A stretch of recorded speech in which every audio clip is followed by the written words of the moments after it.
Let's explore the city of Golden Friendship, Cagayan de Oro City.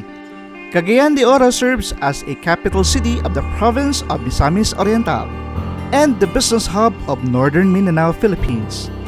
It is also the regional center of Region 10 and soon to be the capital of the newest Metropolitan Center and the fourth Metropolitan Center of the Philippines, Metro Cagayan de Misamis. Cagayan de Oro has three major districts: the downtown Cagayan de Oro, where the City Hall, the Quezon Park, the Cathedral, and Plaza Divisoria is located. While the central business district of Cagayan de Oro City, majority of the malls, condominium, office towers, mid-rise, and high-rise buildings are located.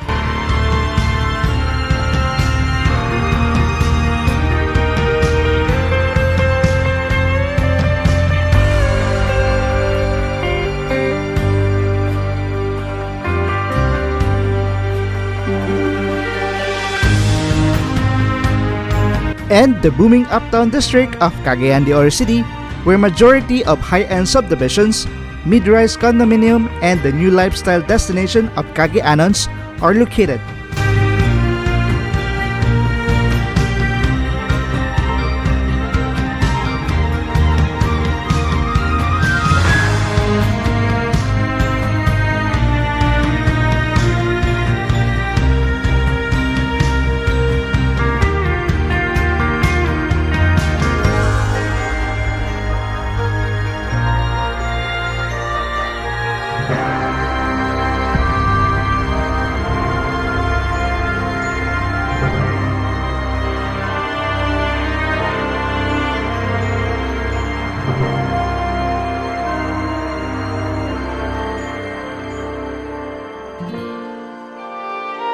Maayong pag-abot sa syudad sa Cagayan de Oro City. Don't forget to like and subscribe to my channel, Architect Studio, and thank you for watching.